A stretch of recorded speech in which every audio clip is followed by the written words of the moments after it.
All right, all right. Once again, good morning and good afternoon to everyone, and welcome to the Market Access series, where our goal for this series, especially in this episode, is to introduce you to people and ideas that will help you navigate the Korean market. Once again, I'm Joel, and this is the Market Access series Korea, the third in the series of 5 episodes where we discuss market potential, challenges, opportunities, as well as the supports available. We are now at the midpoint of the series, and thank you so much if you have been joining us since the first episode. And if you are joining just now, just this third episode, thank you so much as well for joining as we talk about how you can begin your journey in expanding across Asia. Now, before we start, as usual, I just want to go over a few house rules. So, first is please do note that this is a panel discussion. We would like to invite you to join by sharing your thoughts and comments on the topic in the chat widget below. Secondly, the floor is always open for your questions. Please do share your questions in the Q&A widget below as well, and we will get back to it so the panelists can address them later. And lastly, with the first two house rules in mind, please do know that this webinar is recorded and will be shared with all of you via email so you can view it after. Okay, so a quick poll. We always wanted to to get a sense of who our audience are and what they are going through. So for the first question, and I will be launching a poll on your screen here, and we would like to invite every one of you to share with us your thoughts, and your insights on this one. The first question is, when are you planning to expand to South Korea? So similar to what I've mentioned also in the first and second series before, there are a lot of people or a lot of attendees who are planning to expand to Korea and Thailand and Philippines. This year, some of them are still planning, and some of them are planning to expand maybe in later years. And the second question is, what other challenges do you see entering the South Korean market? And in the polls on your screen, we have the product market fit, understanding the market, hiring local talents, logistics and management, and others. And we will be giving this a few more seconds just to give the other attendees to a chance to share their thoughts. But basing it now, I think there are a lot of people who are also planning to expand to Korea this year, and a lot more who are still in the planning phase. And in terms of the challenges, I think most of them are having troubles in understanding the market and hiring of local talents. And closing the poll now. Okay, so let me just share the results here.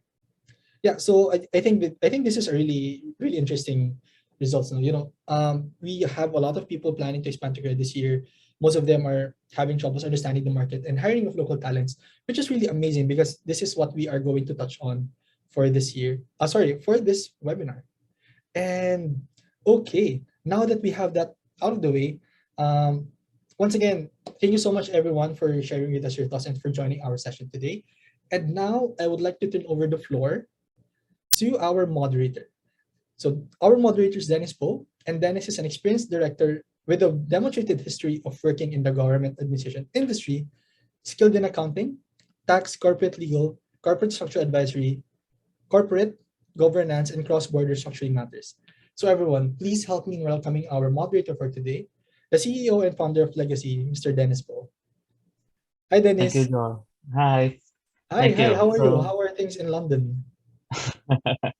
Now it's like 6 a.m., but all is well because jet lag helps the whole thing better, right? So thank God. But yeah, thank you for the introduction, Joel. Just a brief one is about myself is that I founded Legacy in the line of corporate services. Not just in Singapore, but we serve a lot of companies like tech companies and stuff. That's how we actually then look into providing values by getting connected with partners across Asia. So basically, then we take it there. That's what we do, and I hope today, right, everyone here will be able to pick up something. So get ready your pen and notebook. I've been writing for the past the past few events, right?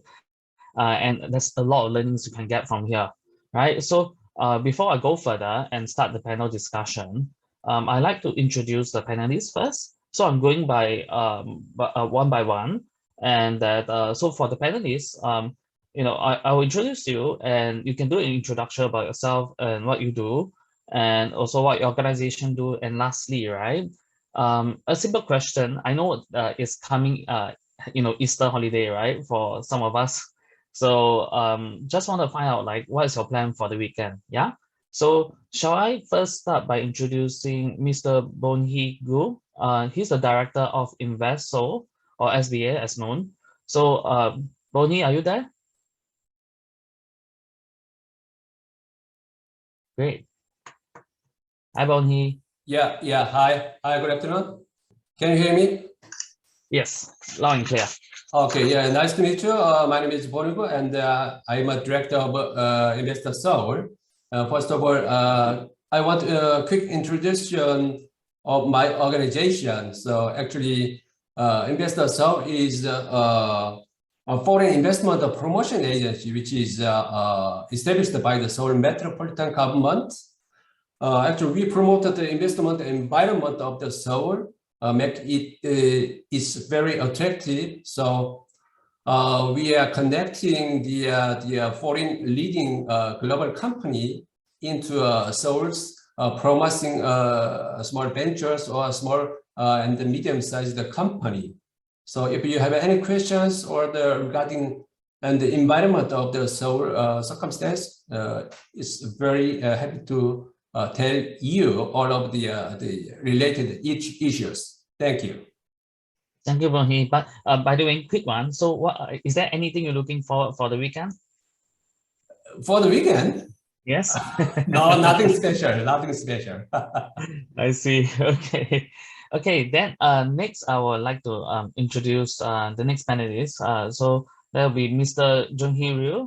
He's the partner and chief executive officer for Future Play. So Jung-hee. Hi, good to see you guys. So my name is Jung-hee. So I was an entrepreneur. I started my startup experience as the CEO of a small startup. And the startup, the name the Oartner was acquired by Intel in Silicon Valley. So I spent my time in the Silicon Valley and the Seoul City to making an awesome technology product here and there. And I learned a lot about this ecosystem. So I decided to make some platform for the Asian entrepreneurs, just changing Asian engineers' identity to the global entrepreneur. That is a Future Play. So we started the Future Play since 9 years ago. So we invested not only the Korean startups, but also the Silicon Valley or Southeast Asian startups. So maybe we can help you to guide to the Korean market and also to the global market as an investor. Thank you. Thank you, Jung-hee. Anything for the weekend? For the weekend, as you know, in Korea now, the Omicron is everywhere, and I got Omicron now, and my family is. We believe that it's the kind of endemic. So we are funding for the good chance to see the last chance to seeing the flowers. Is in the yes. in Korea, so kind of. Right. Okay. Thank you, Jung-hee. So lastly, I would like to introduce the last panelist. That will be Mr. Charles Ferguson. So he is the General Manager, Asia Pacific of Globalization Partners. Charles. Hey, Dennis. Jung-hee, Bonhi, good to see you. 안녕하세요. It is a thrill for me to be able to join this panel of experts to share some insights into expansion, both in and out of Korea and across the rest of this beautiful planet we are trying to evolve around. I'm the GM for the company called Globalization Partners, as you said, Dennis. What we do essentially is provide a vehicle for companies around the world to compliantly hire talent in locations where they don't have a pre-existing entity or a structure. So it's an interesting way to explore entering new markets or taking advantage of talent that you might find in a particular market. So I've been in this region now 35, 36 years in APAC, and have spent quite a bit of time in Korea and around Northeast Asia, and have seen some really phenomenal changes in growth domestically in the market in Korea, but also a lot of fascinating growth of Korean businesses going global. So as we talk today, all of us will share some really, hopefully very helpful insights into what it takes to kind of come out of the backside of the pandemic and take advantage of all these opportunities. I see. Thank you, Charles. So anything for the weekend? Yeah, man, I'm going to get outside and do some exercise. You can't see because of my cool background, but I'm in this room that I've been in for like 5 or 6 days straight, working away, and I can't wait to get outside in the sunshine of Singapore. I see. Okay, thank you, Charles. So before we begin the panel discussion, I just wanted to lay out like the structure of this discussion. So we will start with a panel discussion for about 35 minutes. Meanwhile, if anyone has any question from the floor, right, please put it into the Q&A. We'll have a 10 minutes session after the panel discussion. We'll manage the time and see how it goes, right? So that's usually a lot of contents. So I mean, like I say again, just get ready your pen and a book of like a paper, right, and note down those very insightful advice and opinions from the panelists. So then we will then close up with 5 minutes, of course. So to kickstart with the panel discussion, so we have some talking points here. And I guess I will start with the most common asked question, right? This is the question that we'll always ask about, right? Is why should companies consider expanding to Korea? So I mean, I like to run across the panelists, right? Why should companies consider expanding to Korea? Probably let me start with Bonhi.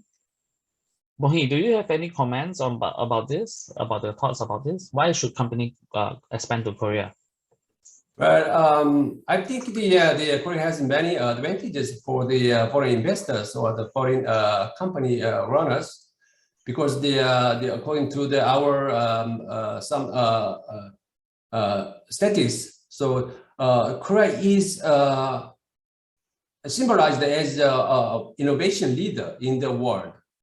According to the survey from the European board, which was run by the European board at the 2019, Korea is ranked as #1 among the many hundreds countries. So I think that is the strong point for them to think about the invest into Korea. And the second one is Korea is a very infrastructure country. According to our statistics, more than 99% of the people have hold smartphones and use the very speedy the internet the systems. So that is another strong point.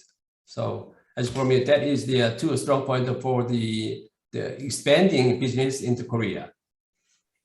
I see. Thank you, Bonhi. I mean, I think definitely, right? If anything, most of the market we do see Samsung, right? So it's very, it's self-explanatory, right? On the technology front, that I'm sure Korea is definitely the first in ranking, in towards like innovation. And I think it's really good that you mentioned about the population adoption of the technology, right? Because there's high percentage. Thank you for that. And next, I would like to ask Jung-hee, is there any opinion you have about why should companies consider expanding to Korea? Jung-hee? I think that Korea has very unique position among the Asian countries. So as you know, as you mentioned, the Samsung, LG, Hyundai, they are all the global champion. And also we have a cultural aspect like on the BTS, SM Entertainment, and YG, we have a heritage of the entertainment too. That means if your company want to go outside of the Asia, then the Korea can be the really nice ecosystem for you. So Seoul City is placed between the Southeast Asian countries and Japan and US, Silicon Valley. So if you want to go to Japan or go to the US, then you can test your product and services in Korea firstly. You can easily spread with the Korean cultural background and Korean technological background to the other countries. It's much easier than just going directly to the larger market. So I think that is the one answer why you should go to the Korean market. I see. Jung-hee, so that sounds like something like Korea is a very good sandbox, right? You're saying. I see. I mean, that's very important because I think, positioning for bigger markets is always about like having a unique stand, unique position and stuff like that. But it's very hard to start from the scratch, right? So you really need a right environment to grow that. I like what you point out about entertainment, right? I mean, most of the company startups and if they wanted to go into entertainment related, I think it's definitely a niche, right? So and of course, again, Korea, I can tell it's always been the top front, even all the way in US, I believe, that's getting the trend, right? So the yeah, entertainment is not just affect to their entertainment business. So, for Mm. example, BTS use your service, then every armies in the world use your service soon. So yes, indeed. we have to test there, yeah. Interesting perspective. Okay, great. So lastly, Charles, what's your thoughts about this question? Why should companies consider expanding to Korea? Mate, there are so many amazingly good reasons as to why they should. It's almost easier to talk about why they shouldn't, which I can't think of anything. So let's think about it. I think that Korea, particularly post World War II, made such an incredible amount of progress around their focus as a society on education. And the literacy in Korea is absolutely incredible. You're talking about like 96% literacy across the entirety of the country. The work ethic is practically unsurpassed across the entirety of the world, let alone in Asia Pacific. The fact of the matter is that Korea today is kind of at a very interesting inflection point, and that inflection point is because the success that Korea has sort of latched onto to get to the point that they are today, where, as my colleagues just mentioned, I mean, household names, it's like 70% of the top corporate brands in the world come from Korea. Yeah. So ruminate on that for a minute. I mean, practically everything that you touch or use in your life has some aspect of tie back to Korea. That sort of foundation has heretofore been predicated upon large conglomerations, manufacturing software and hardware. What's happening now is that it's starting to change quite a bit. And that changes because the government and the large corporations, as well as the education sort of structure, has started to really put an increasing amount of effort and focus into furthering the influence and impact of startups. And so when you see things like, my colleague, my friend here, Jung-hee mentioned, like BTS and some of these other sort of cultural icons, you think if I say BTS, Squid Game, Samsung, mukbang, skincare, like these things they come to mind, but what's underneath all those things are new mindsets and new sort of cultural shifts that are happening in the market in Korea, and opening up to a lot more opportunity and a lot more diversity. So that means not only for Korean companies going out into the world, but also companies out in the world coming in to take advantage of the opportunity in Korea. And it's pretty exciting, man. Anytime there's a big shift in culture, it's fraught with a lot of challenge, but even more so, tons of opportunity. So this cultural shift that's happening in a country the size of Korea, the fourth largest economy in APAC, 51 million plus people, you got to get there while it's happening. You don't want to miss this ride. It's going to be quite a wave. Thank you, Charles. I think that's a very interesting perspective now that you start to realize, right, that everything you see around has the element of Korea in, right? So I think it's very interesting, like that I must also sum up and say that I like to say that like Korea is a trendsetter, especially in Asia. So I hear about this. This is a fun fact, right? I heard about like new terms, right? That the younger generation use. They are the one setting the trend for new terms, right? Maybe in our generation we could like use the terms like what LOL, laugh out loud, but it's no longer valid. It's changed. I haven't got catch up with the new terms yet, but I know there's a bit of there's definitely quite a bit of influence from Korea on that also. So, well, I mean, it's very fun, I must say. So, it's amazing. Super yeah, amazing. And exactly. just not to interrupt you, but it's important to understand that there are kind of really two cool aspects to this from a business friendliness point of view. And someone in the chat was making a comment a moment ago about talent. Korea has some challenges, which I'm sure we're going to discuss as we go along.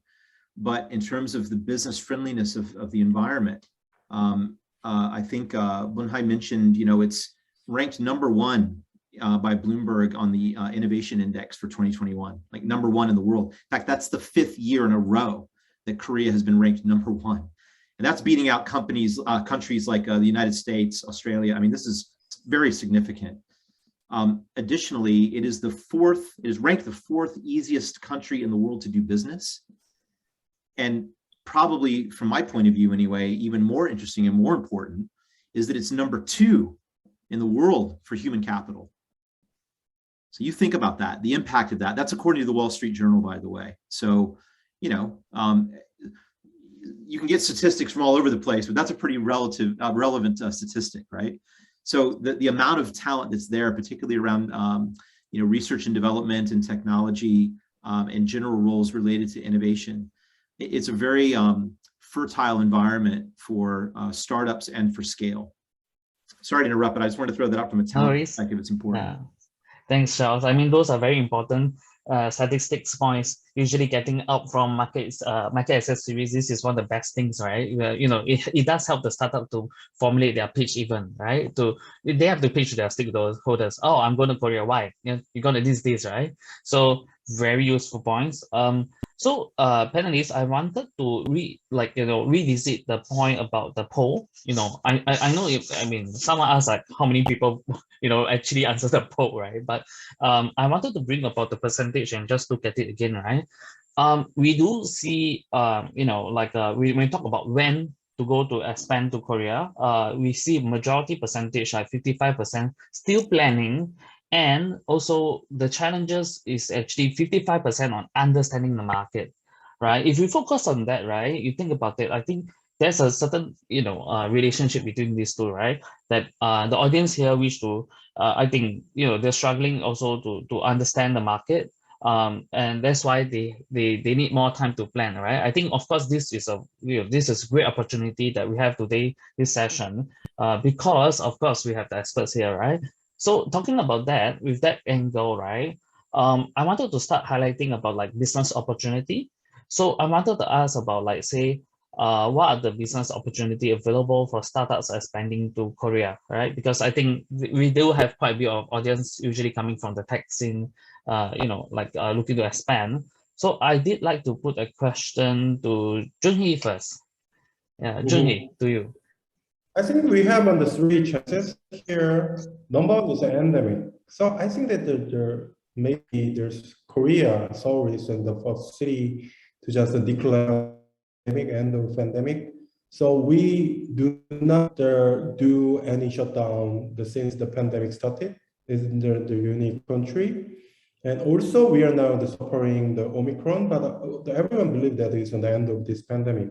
So that means every startup can have this chance not only just under spreading your idea inside of your smartphone and the web and TV, but also spreading your ideas to the offline, the play, so that doing some campaigns in the street or something like that. So maybe you can test the offline business in Korea, firstly in Asian countries. And number 2 is in the government support. The Korean government, they have very strong programs for the startups, not only the Korean startups, but also the global startups too. So you can just apply the Korean government programs provided by NIPA. The name is the K Global Startup Challenges. Then you can get some money and offices, even flight tickets. Then you can just utilize that. The third one, the last one is in support of the corporations. So as the other guy said, that we have in the large conglomerate here, LG, Samsung, Hyundai, they all have their open innovation programs. So that type of open innovation programs is not also focused on the Korean domestic startups. They can embrace the global startups too. So you can just come across to that type of their accelerating programs provided by Korean large corporations. That makes sense. Thank you, Jung-hee. I think with the corporate support, we do hear this term quite frequently, right? Which is called the CVC, the corporate, corporate venture arms, right? So I thought that is it's not only, of course, it's not only happening in Korea, it's happening in the whole wide world, that we do see that like startup is actually maybe the answer to actually to seek for innovative answers, and towards their own corporation. Yeah. So I do know you just mentioned about like government opportunities, and I think that I know about K Startup. I think most of us will know about it because K Startup has reached out quite a bit, and love the idea that like people flying into the market, understand it, and see how it fits, right? So it's a great opportunity, I must say. Of course, not easy to get in is one thing, but that keeps that the quality, right? So talking about government support, right? Bonhi, I wanted to hear from you about this, right? Like opportunities for startups expanding to Korea. Bonhi? Well, as for me, I want to more highlight not a specific industry category, but rather than I want to more focus on to telling you the human resources. So by hearing this, you can get some insight or the foresight which industry is more benefitful or the more having an opportunity to invest or the expanding their business in Korea. So regarding the manpowers, more than 70% of the Korean people among the 25 years to the 35 years old have a tertiary degrees. It means that the most of the manpower can use their knowledge into their business. So that is a strong point or any hinted images. And then the more than 35% of those people have the master's or the PhD degrees. So you can see in Korea, the number of population is more than 50 million. So it means that many very qualified persons are waiting here to be absorbed by your business. So I think that is my answer. Wow, that's a great answer. I think that's a very important factor to think of. Of course, that naturally that naturally brings towards Charles, right? About opportunities or hiring, right? And actually, then that brings us to the next question. Of course, Charles, I'm directing that to you. Can you tell us like the specific opportunity in Korea market? I mean, especially further towards Bonhi's point about like the talent, right? The manpower. And actually, more importantly, also how it differs elsewhere. You're the best person to actually talk about this, Charles. Look, there are a huge amount, a litany of opportunities for businesses to penetrate the Korean market and to develop within the halo of kind of core industries.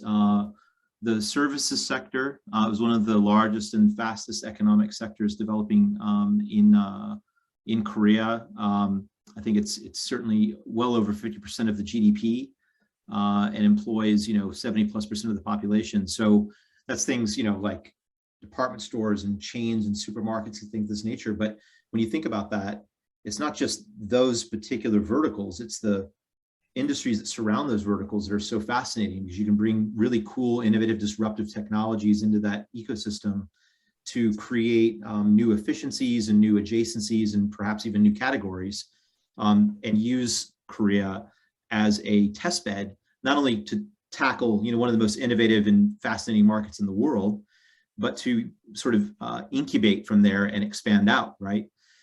There is a very vibrant startup sort of ecosystem across the peninsula, right? It's not just in Seoul, by the way. There are several cities around Korea that have access to some really fantastic programs where it's not just like an accelerator or an incubator. There's mentoring and there's co-working space and a whole litany of other services that are available to you.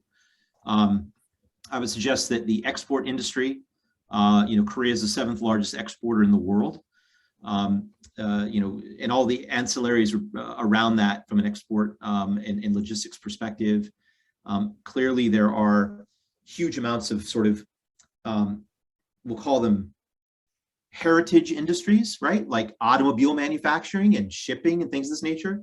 My God, the amount of incredible innovation and technology that's happening just in those two I just mentioned, shipping and in automobiles, is crazy.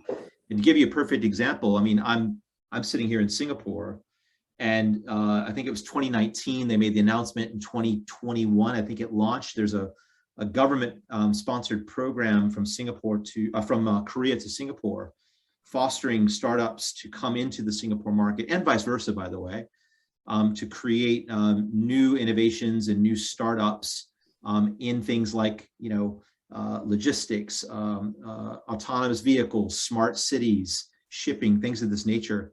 And when you think about that, in fact, so far, if my statistic memory serves me correctly, it's between 13 and 14 that have already come from Korea into Singapore and have already formulated businesses here. And of course, it's going the other direction as well, right? So one of the, again, it's top of mind because of the similarities between our government initiatives, both in Singapore and Korea, but biotech is a massive focal point for Korean industry and startup expansion in domestic Korea, but also outbound into the rest of the region. So, you know, South Korean government's investing like 500 million won in 21 alone in the biosector, 25% more than what the government spent in 2020, and it's only continuing. They plan to do, I think, like 2.2 trillion won in developing new medicines through 2030. So you think about all those aspects of that part of the industry. As I said in the very beginning, you asked me what's good about going to Korea. I'm like, well, man, what isn't good about going to Korea? You know, there's so much going on. It's almost like you need to pick one particular area. And we're going to speak about this, I'm sure, but it's around how you partner to enter into the market. That's how you're going to overcome some of the key challenges. Because with all this good stuff, there's also some stuff you gotta plan and get your head around, right? It's not just walking through the apple orchard and picking apples from the tree, right? Thanks, if it was Charles. easy, everybody would do it, right? Yeah, exactly. It's not nothing is easy, right? So especially if you're a startup, right? So a lot to work on, and I think naturally that also brings to a question, and I'm very curious about this question, especially to hear from you know, the experts, right? Is you know, so Charles has addressed, you know, opportunities, right? And also like on there is gonna be challenge that's gonna come, right? So I want to talk about challenge, right? So and I like to direct the question to Jung-hee because I have very curious point about the you know, like this question, right? Any challenge to consider when expanding to Korea, especially I like to hear more about culture, right? Culture is definitely the thing that you know, as a Singaporean, I've never been really to like Korea, not yet. Yeah, but the thing is like culture wise is, I know, you know, it's quite culture centric also. So it is a question like, you know, when we expand to Korea, then what should we look out for? What's the challenge? Yeah, it's a tough question because there is really hard to describe about the culture itself. But I think that it's easier just to introduce the Korean startup culture for you like this way. So the Korean startup culture is definitely come from the US, the Silicon Valley. So in the viewpoint of the startup ecosystem, it's much similar to the Silicon Valley system. So we are very transparent, and we are very open and globally thinking. So it's slightly different than the traditional Korean corporation culture. So we always think about the corporation culture from K movie. Then you can see then just under the CEO something like that. But that isn't different in the Korean startup ecosystem. So it's much easier just approach to the Korean ecosystem like under Silicon Valley ecosystem. If you have the really valuable product or technologies and users, then just show up that in the open stages. So now in Korea, we have a lot of the open stages, open demo day for the startups. And they are eagerly finding the foreign players just to show off their ideas at that stage. Then just come, of course, to the DCamp or Mar180, then you can have a chance just under showing your ideas to the audience in the Korean startup ecosystem. Wow, thank you, Jung-hee. Actually, you actually remind me of this show. My office told me about, right? There's this like a K-drama about startup itself, right? It's, right? It's very And similar. This is kind it's very of similar, right? document. Yeah. I see.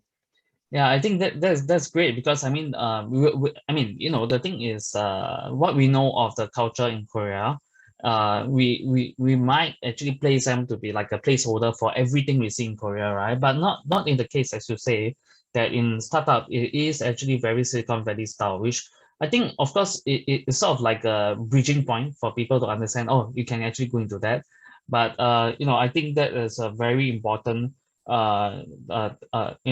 address issue to address about, right? So thanks for Jung-hee, thanks for giving us that assurance in the sense that we can go into Korea even as a foreign company. The thing is the environment isn't just, I mean, learning about culture takes time. We definitely still have to learn about the culture, right?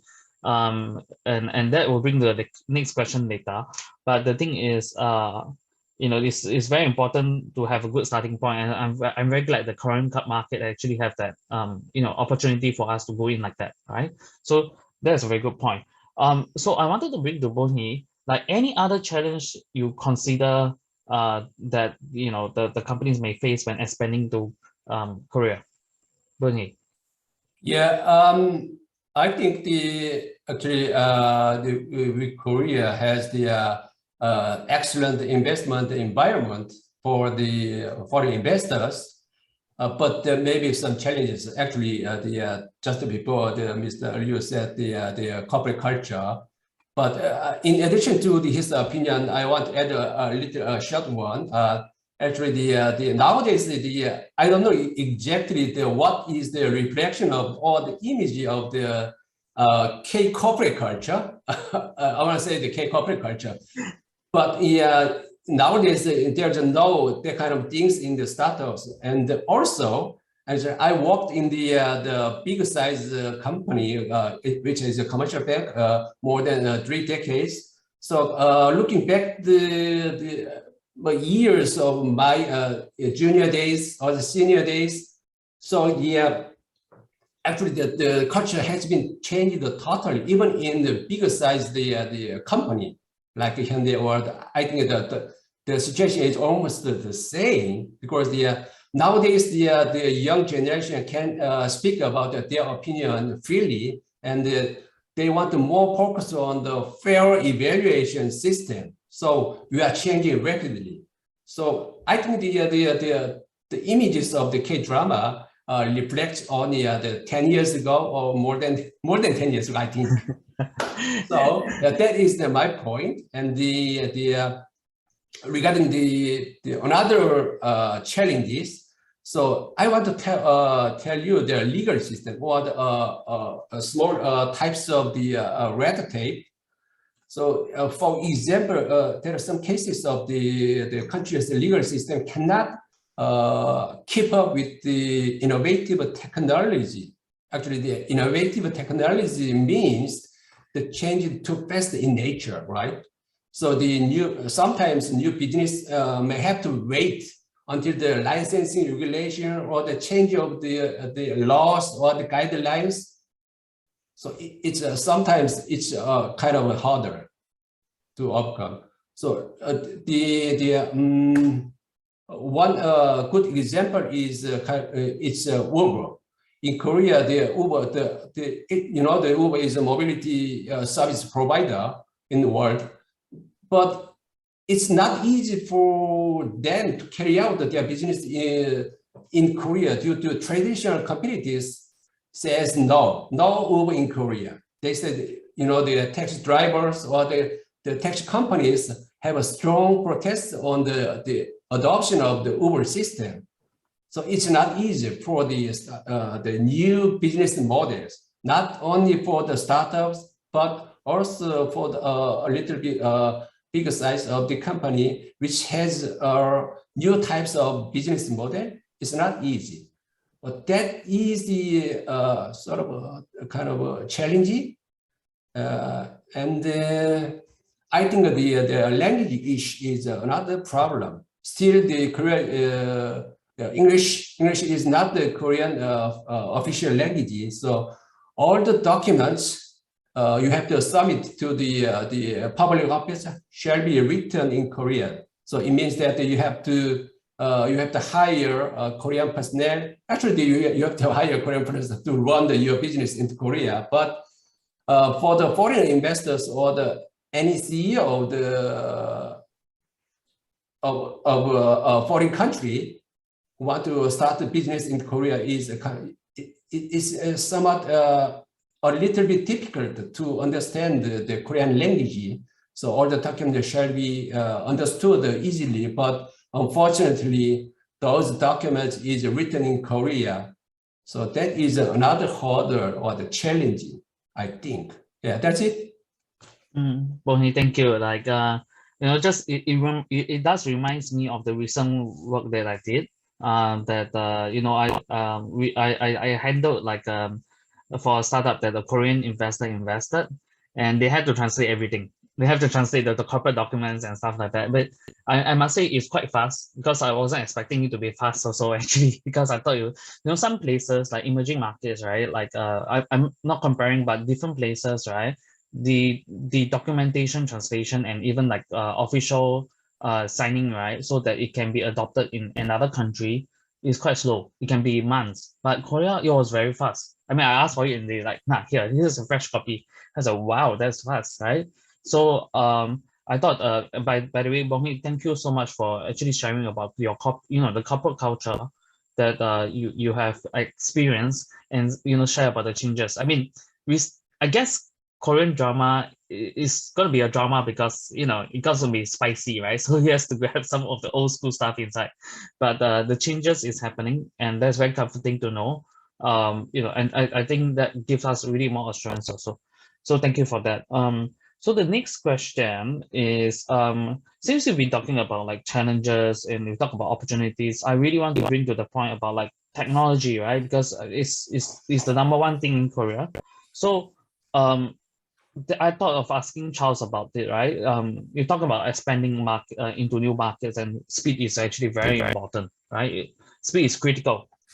But then we then look at it that how does technology plays a part in helping companies to get a start, a good head start in Korea?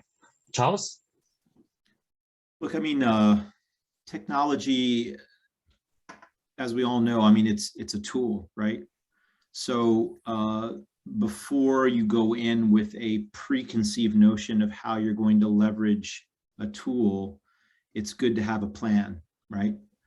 So I bore people if they've attended any of our other webinars, because I use this phrase in every single one of these conversations, but it's very relevant, right? Yeah. I had a professor in business school who kept reiterating to me that proper preparation prevents poor performance. And it's all about the fact that before you kind of, dive into the water, it's good to know how deep the water is, right?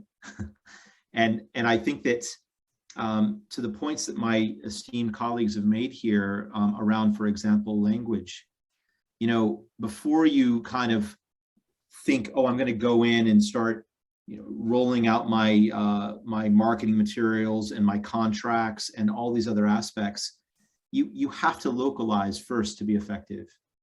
And that localization can be done through a relationship with a local provider using technology. You don't have to be on the ground, obviously. Similarly, when you're managing remote employees, for example, if you were to hire someone on the ground to help you manage your market entry using an employer of record model, you would want to have a platform that would give you visibility into where your folks are and how they're being paid, if they're being taken care of, etc. So you want to be able to use the appropriate tool for the appropriate course of action. And technology just allows us to close the gaps. That's where it's exciting to me because everyone's talking about some of the cultural challenges, and I completely agree that they're there. But those cultural challenges are there going from Singapore to Malaysia, not just Australia to Korea, right? So, culture is always going to trump strategy, but you absolutely need to be prepared. So I think that if you are already going down the path of approaching this from a localization strategy, you're gaining a strategic advantage. And I will tell you that post-pandemic, the word of the day is partnership. So I saw in the comments earlier, people were making comments about, oh, Walmart tried and they failed and Google can't do it. And I totally agree. And the reality is that you can't come in and try to take over the market or think that you can come in with your model and be superior to the market. The way that you gain traction in a market is by going in and looking for strategic partnerships where 1 + 1 = 5, right? Or 1 + 1 = 100, And how do we take what we do and what you do and put it together and create something new and really special for that market and do it in a localized way that has dramatic local impact? That's where you're going to win. Don't go in there thinking that you're better than everybody else and why wouldn't they want to use Google? Well, they're not going to use Google because they use Naver, dude, So how do you partner with the main players, and who are the main players? Do you understand what's going on in your environment and the competitive landscape? And reach out to Invest Seoul, reach out to Invest Korea, reach out to Future Play, reach out to your local chamber of commerce, who almost invariably is going to have presence in Korea. It's one of the most important markets in the world. And start building networks. What are the top 5 universities in Korea? What are the top 5 business schools in Korea? Seoul National University, KAIST, SKKU, POSTECH, KU, UNIST, like all the best universities have incredible programs for connecting people into the ecosystem. Connect with them, So that's how you overcome these challenges. And all of this can be done more efficiently with greater speed through technology and partnership. And that's what you want to be thinking about. Thank you, Charles. I think, thankfully, from that question, you actually answered a few more talking points that I have, which is great. You save me the effort, right? So, I wanted to carry further from that also before we then go into the questions. I know we're running a little bit late, but just really gonna get the opinions also from Jung-hee and Bonhi, right? About the we did talk about like so you shared about like strategies to scale in Korea, quick and efficient, right? And I think partnership is the answer. Yeah. So I want to hear more from probably start from Jung-hee first, right? Jung-hee, do you have any or maybe you have any comments on Charles' insights? Yeah, so I totally agree with Charles. So the Korean ecosystem is not closed, it is widely open. So including me and the other investors always under seeking the chance to invest outside of Korea. So that means if you can meet me or the other investors in Korea, they can help you to the how to make your business in Korea. So it's relatively easy, but sometimes you're really tough to find the where is the right chance, like the portal to just come across to Korean guys. The easiest way is just attending, for example, global conference and just making your Korean startup friends, like on the Korean CEO, Korean startup CEO as your friend, and you can come across to them and just ask them to, hey, where is the best investors in Korea? I just want to be connected to them. Then maybe any other place, because their typical Korean culture. So every player in this ecosystem are connected. So everyone is everyone's investors. So it's very tightly coupled ecosystem here. And so if you find any of these, the ecosystem player, you can compete with. Just try. I see. Thank you, Jung-hee. So, Bonhi, do you, is there any comments you may have with regards to actually, skilling up in Korea, or like addressing the challenges, or something along these lines? Well, as a director of Investor SEOUL, it means that we are working for the investment promotion into Korea. So if you have any difficulties or any challenges, please contact us. We will solve.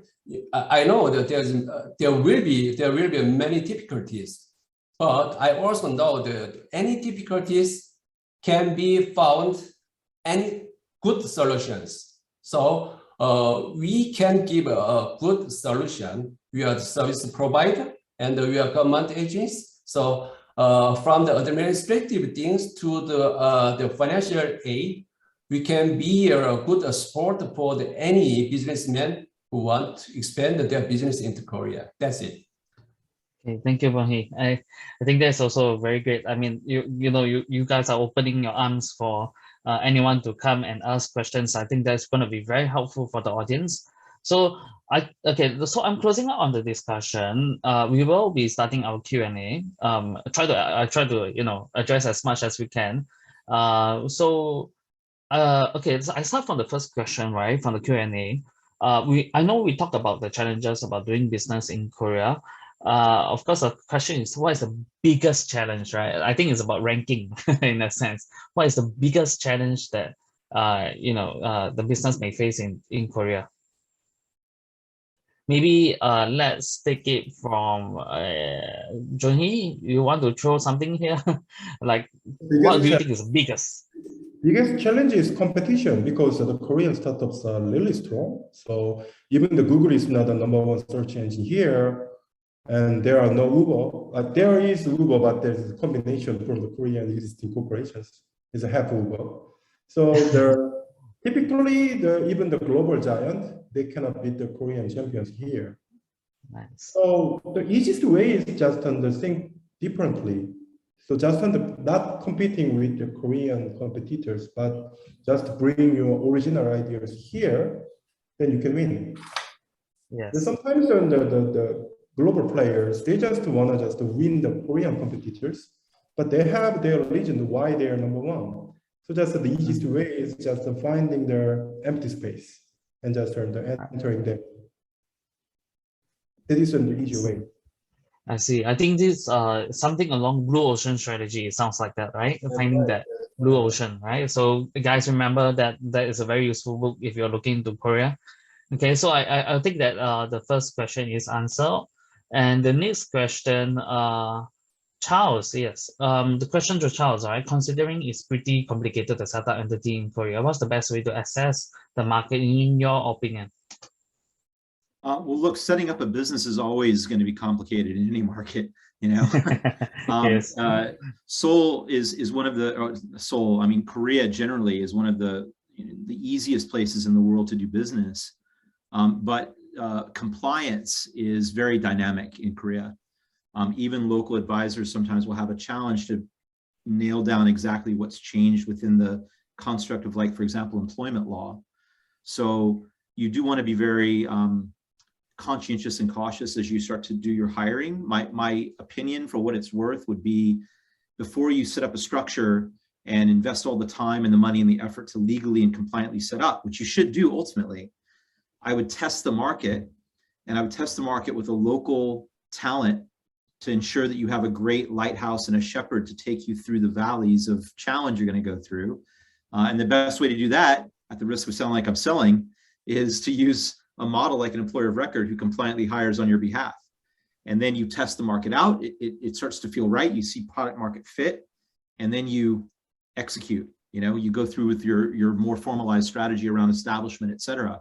Or maybe you never establish a formal entity and you use that as a launch pad to go into other parts of the world. Korea is an amazingly well-located market for the world, but also particularly for Northeast Asia. So there are plenty of reasons and ways and means by which you can harness alternative entry into Korea. I see, Charles. Well, I'm still on you. I want to catch a quick one. So you mentioned about this is where Globalization Partners can actually support also, right? You want to give a bit more things about that? Sure. So look, we don't do search. We don't do, executive recruitment, but we have programs where we've curated very talented and very deep experts in the areas of talent acquisition in verticals that startups are going to be interested in. And so what we'll do is we'll concierge them. We'll make the introductions, we'll connect the dots, we'll walk them through the process. They'll do the search for you. You find the talent through your own process, and then we'll hire, on board, pay, make sure benefits are administered to, et cetera, and then be there as an HR consultant for your local hire throughout the entire time that you need to use our service. So that's a pretty robust way to get into a market with no risk. You hire someone through us and you're entered in the market. We can get you going in 12 hours. So you can imagine 12 hours versus like 6 to 12 months.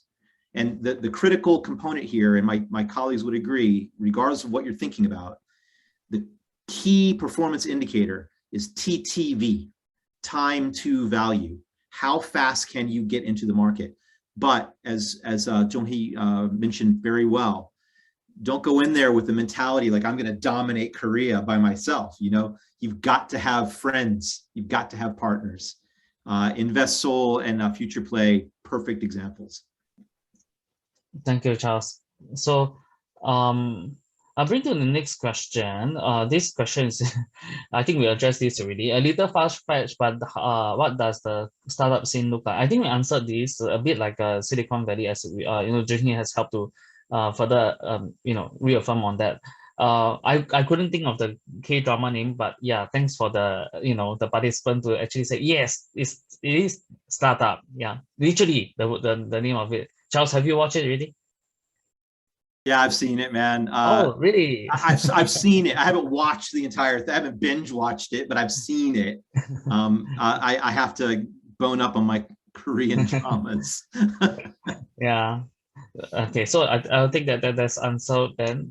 Then the next question. So this is a question about the culture difference.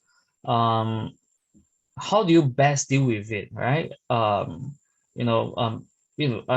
did want to hear from Bonhi. I think this might be a good question to answer actually.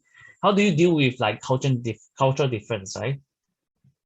Well, I think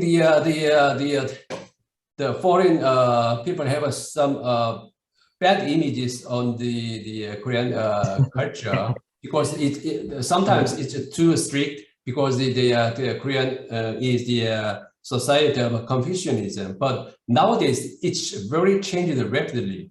So thanks to the SNS or some types of the advanced technologies, so all the people in the worldwide have a similar thoughts on the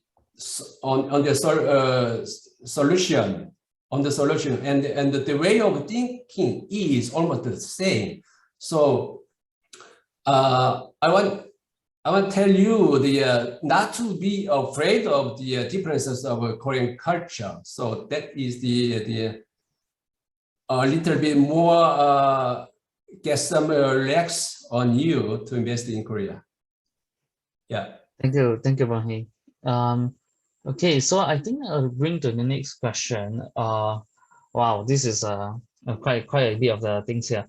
Amazon isn't in Korea. Walmart left Korea. Google is not the #1. So what are the challenges of global companies doing business in Korea? Would you recommend any strategy? I think this strategy, I think we Jung-hee has mentioned about it already, right? Blue ocean is the way to go about it. Though, it's not about like going into the red ocean. So Jung-hee, I take it for you, okay? Like to answer that quickly, is red ocean strategy doesn't work, right, in Korea. I mean, time has told, right, that the Korean companies itself is very definitely strong in its own rights. So, the answer I believe is blue ocean. Does any of the panelists have any comments about this? No. No. All right. Okay. Great. Wonderful. So that is that. Okay. The next question is about Mr. Bonhi mentioned hiring local talents, especially in dealing with government documents. How do you address this issue? Maybe Globalization Partners has some program to make hire a lot easier. I think Charles, you answered that also, but yeah, you know, is there someone you specifically go to hire to deal with government papers? Well, I mean, we have services with our team once you're a customer to help you with different aspects of, you know, compliance, particularly and specifically as it relates to labor. I think, you know, we've got a team on the ground in Korea. So connect with them, you know, drop us a line. And, you know, between me and Bonhi and Jung-hee, we can solve all your problems, you know, when it comes to navigation. And by the way, just to be clear, it's not unique to Korea, right? Like every government in the world has funky hoops you need to jump through to ensure that you're compliant. That's how they keep things smooth and running, right? So it's, you know, I would suggest to any startup that's thinking about entering into a new market, when you think about the bureaucracy and all these things, don't look at it as a problem or a challenge. Look at it as an opportunity to show your commitment to the market and get it done right. Do it right the first time. I just want to add one thing, that it's not easy just making the Korean entity by yourself. So the easiest way is just starting with your own services. So even you are not having the physical entities inside of Korea, you can serve the Korean customers based on the online services. That's right. And also you can hire the Korean student studying in your country and easily, and because the Korean student is everywhere, and you can just hiring him or hiring her inside of your country and giving the salaries by your own currency and helping your Korean customers by themselves. So just starting small steps, not just making the legal entity here first. Yeah, and don't forget the incredible opportunity of M&A, right? Mergers and acquisitions. There are incredibly cool, very innovative, and very scrappy companies in Seoul and around Korea, where you can come in and do a merger, you know, do an acquisition, and have an instant team of really powerful, you know, well-connected, established talent to get into the market. Quite deep, quite good advice here. Yeah.